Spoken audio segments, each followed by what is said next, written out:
From the CyberHub bunker and studio, you're tuning in to the CyberHub Podcast. And now for your host and CISO, James Azar. Good morning, security gang. Happy Thursday.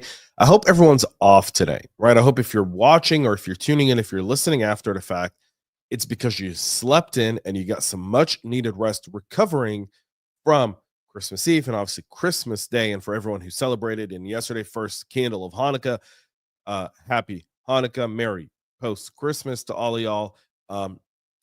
Small show today. Not a lot of stories to talk about, honestly, because there's not a lot happening and we're not going to inflate stuff that doesn't require inflating. But there is a trend we're going to talk about here first off this morning. We'll get to that here in just a moment. Before we do that, though, there's a tradition on the CyberHub podcast.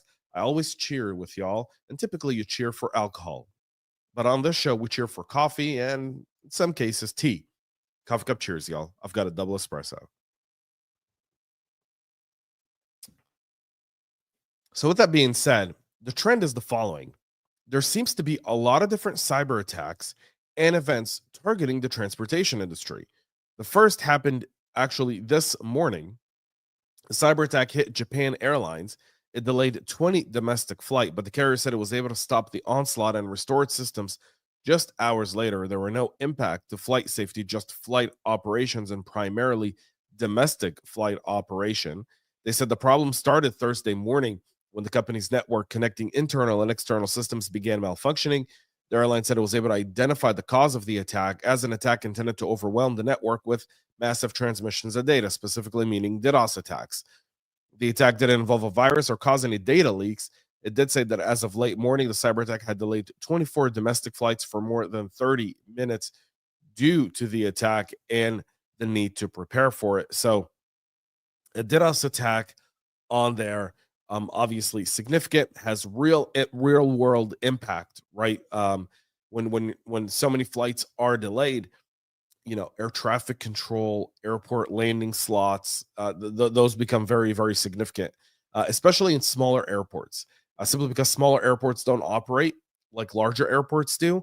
So you do cause issues there. So that is the disruption there. But a DDoS attack that they were able to fend off, disrupt, and move from. That's story number one. Story number two, in the great city of Pittsburgh, in the great state of Pennsylvania, Pittsburgh's regional transit attributed recent service disruptions to a ransomware attack. This happened earlier this week when on Monday it said that they were actively responding to a ransomware attack that they detected just a week ago on Thursday, December 19th. Law enforcement has been involved. While rail service experienced temporary disruptions on Thursday morning, transit systems are currently operating as normal.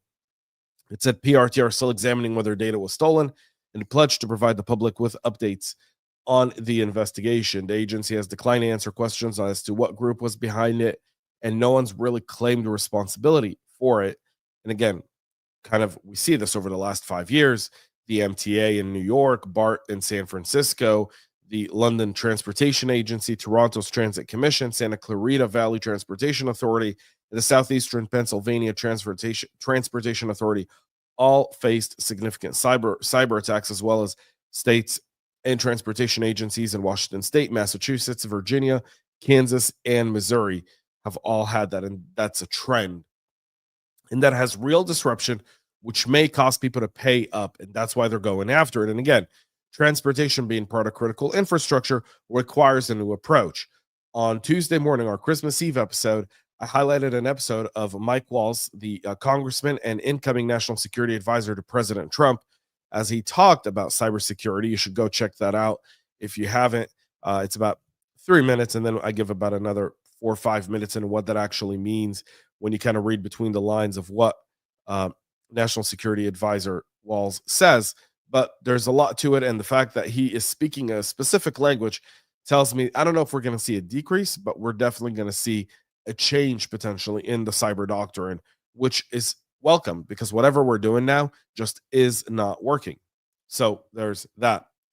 The Cleo attack on FTP, right? So this is on the heels of the Move It attack last year, which really impacted over 3,000 companies, caused millions and millions of folks to have their data compromised. Well, Cleo, similarly, is kind of the other FTP product in the marketplace.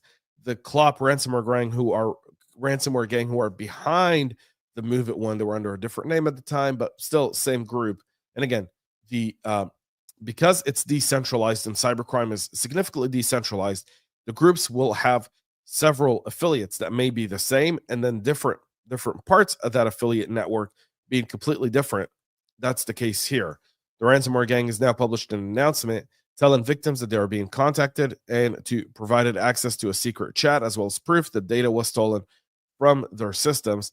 The entire list of company will be open on Monday, the 30th. They've given, they're kind of doing this with a timer right over the holiday, hoping that people will reach out and try and end this while the holiday is going. And they leverage it. These threat actors absolutely know how to do that. The Apache Software Foundation shipped security updates to address a critical severity flaw in their traffic control that, if successfully exploited, would allow an attacker to execute arbitrary structured query language commands in the database. That's Sql Injection. That's CVE 2024-45387. It's got a 9.9 rating out of 10. And it allows a privileged user with the role admin, federation, operations portal, and steering to execute arbitrary SQL against the database by sending a specially crafted put request according to the project maintainers. Now, again, they've got to be a privileged user with roles there. So it's a high complexity attack, meaning they've got to compromise that as well. Good morning and merry everything to our friends over at YouTube. So this impacts 8.0.1 is the fix. 8.0.0 would allow a privileged user to do that.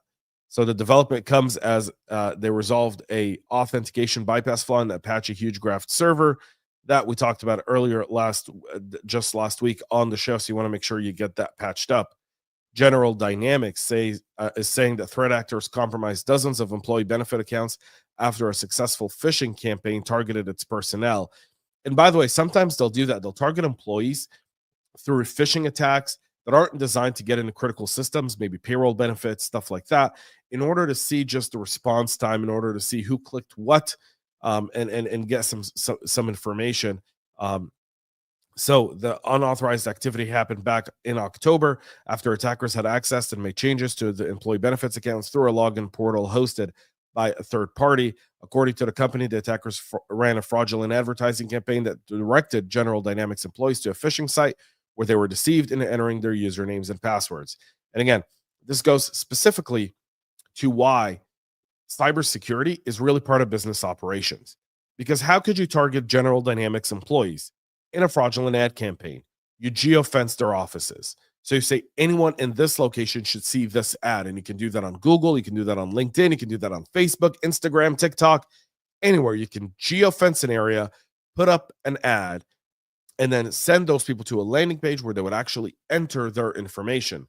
According to General Dynamics, in their reporting to the main attorney general office, only 37 people were impacted, but General Dynamics is a defense contractor, folks. They deal with some really top secret stuff. So the reason we talk about this is because you understand how they're able to actually impact employees and how they go after these threat actors go after these companies, specifically one after the other. So this impacted their Fidelity 401k and investment life insurance customers. So there's that. And our final story this morning, cybersecurity researchers have flagged 2 malicious packages that were uploaded to the PyPy repository, and it came fitted with capabilities to exfiltrate sensitive information from compromised hosts. According to the Fortinet FortiGuard Labs, the packages were named Zebo and Comet Logger. They attracted 118 and 164 downloads each prior to being taken down. According to Cl0p statistics, a majority of these downloads came from the US, China, Russia, and India. Zebo is a typical example of malware with functions designed for surveillance, data exfil, and unauthorized control. The first of the 2 packages, Zebo, use obfuscation techniques like hex encoded strings to conceal the URL and C2 server it communicates with over HTTP requests. So you want to make sure they were taken down, which then they get removed from the projects they're in, but you want to make sure you are following that as well. That's it for our show this morning. We'll be back Monday with hopefully a whole lot more then as we count down the days to the end of 2024 and we look into 2025 and what it has for us. Thank you all for tuning in this morning. I hope you're enjoying your time off.